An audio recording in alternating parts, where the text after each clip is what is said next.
I'm at Glacier National Park today, and sunrise. And this is going in the east entrance to the park, and this is the view you get whenever you pull out at the first turn off and go to St. Mary's Lake before going to the Sun Road. So hope you enjoy this.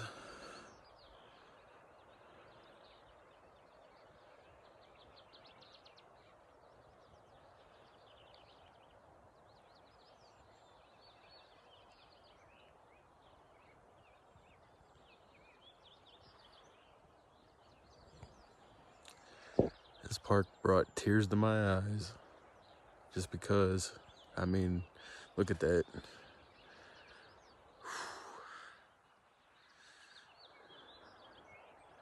Can't see that sitting on your couch.